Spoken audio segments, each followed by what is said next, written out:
Բարեձեզ իմ շատ սիրելի բուսասերներ ջան, այսօր տնկելու ենք այս մոնստերան այս ծաղկամանի մեջ օգտագործելով բիոֆլոր տեսակի հողը եւ այս ձողերը, որոնք օգտագործելու են բույսին ուղղահայաց շատ գեղեցիկ, այսպես ասած, ստաբիլ պահելու համար։ Հագնեմ իմ ձեռնոցները եւ սկսենք տեսանյութում պատմելու եմ լուսավորության, խոնավության եւ հողի մասին, ինչպես նաեւ կվերատնկենք միասին եւ կպատմեմ բոլոր մանրամասների մասին։ Ինչպես ջրելու մասին եւ իհարկե խոսելու ենք ընդհանրապես ինչ պայմաններում պետք է աճեցնել ձեր մոնստերան։ Հիմա ես 1 րոպեից կբացեմ այս պլաստիկ տոպրակը եւ կտեսնեք, որ այս բույսը ունի շատ գեղեցիկ ծակոտքիներ արդեն եւ բավականին հասուն բույս է։ Եվ իհարկե կտեսնեք արմատները։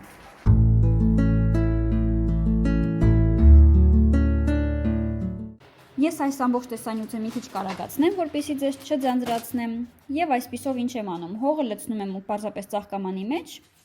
փորձում եմ ավելի մանրացնել, քանի որ պլաստիկ տոպրակի մեջ հողը մի քիչ ավելի քարացած է լինում։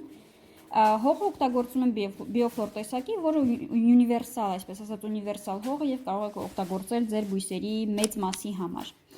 Հիմա բացեմ եւ կտեսնեք, թե ինչպիսի հասուն բույս է, արմատները բավականին երկար են։ Նախ պատմեմ ծաղկամանի մասին։ Ծաղկամանը ընտրել եմ կերամիկական։ Բացասական կողմը նաեւ որ բավականին ծանր է ծաղկամանը, բայց կարող եք տեսնել, որ այսպես ասած ակերով հենարանի վրա է դրված եւ իսկ հողն էլ ունիվերսալ է լինելու։ Իհարկե այս բույսը շատ փոքր ծաղկամանի մեջ է, բայց գնելիս իհարկե բոլոր բույսերը գալիս են շատ ավելի փոքր ծաղկամանի մեջ, որովհետև ջերմոցները փորձում են խնայել տեղը, ինչը շատ հասկանալի է, բայց գնելուց հետո պետք է իհարկե տեղափոխեք։ Հիմա ես փորձում եմ պարզապես հասկանալ խորությունը բույսի, ինչքան խոր է պետք է նրան տնկեմ, կարծես թե պետք է մի քիչ ավելացնել հիմա։ Հիմա կավելացնեմ մի քիչ հող եւ կտնկենք բույսը միասին։ Պատմեմ ջրելու մասին, ինչ ավելացնում եմ հողը։ Պետք է պահել իհարկե ձեր բույսը ստաբիլ, թեթև խոնավ վիճակում։ Սա չի նշանակում, որ պետք է շատ ջրեք եւ չի նշանակում, որ պետք է ջրելու ընթացքում հողը, այսպես ասած, ճակճիկի չորանա։ Ստաբիլ, թեթև խոնավ պետք է պահեք։ Այս ծաղկամանը բավականին մեծ է, այսինքն նշանակում է, որ հողը շատ է եւ ջրելիս խոնավությունը երկար է պահպանվելու, սակայն ընտրել եմ հենց այս կերամիկական ծաղկամանը այն նպատակով, որ կերամիկական ծաղկամանները իրենց բոլոր, այսինքն պատերի միջոցով էլ շնչում են, այսինքն խոնավությունը շատ ավելի արագ է հողը չորանալու, քան օրինակ եթե լիներ կերամիկական կամ կերամիկականի նկատի ունեմ գլազուրապատ կամ պլաստիկ ծաղկամանի մեջ։ Եվ ամառը շատ հեշտ կլինի, ոչ մի խնդիր չի լինի, իսկ ձմռանը պետք է ուղղակի մի քիչ քչացնեմ ջրելը, որպեսզի բույսի արմատները չվնասվեն, չփտեն։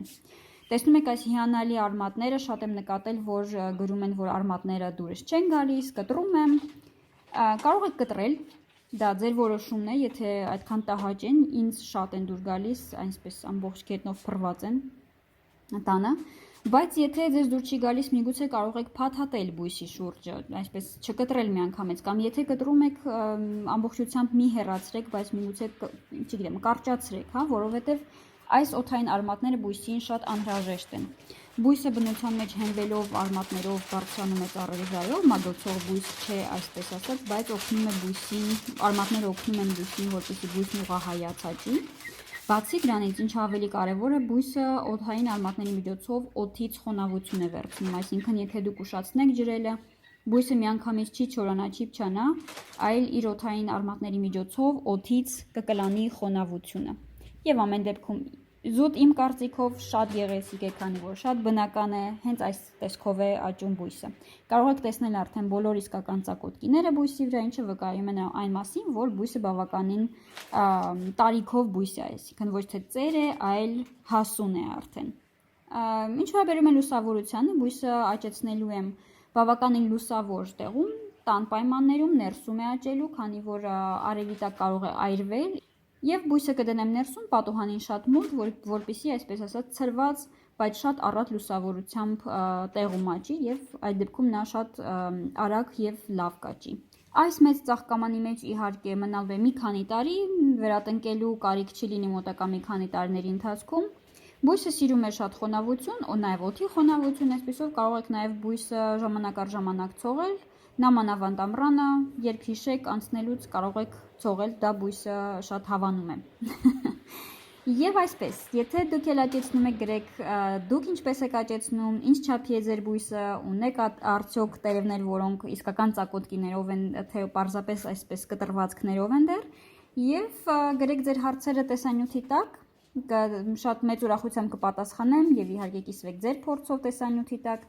Եթե ձեզ ինչ որ բան այս տեսանյութից դուր եկավ կամ օգտակար եղավ, գրանցվեք սեղմելով կարմիր կոճակի վրա, սեղմեք զանգակի վրա, կիսվեք ձեր ընկերների հետ տեսանյութով եւ եկեք աճեցնենք միասին։ Ցտեսություն, կհանդիպենք հաջորդ անգամ։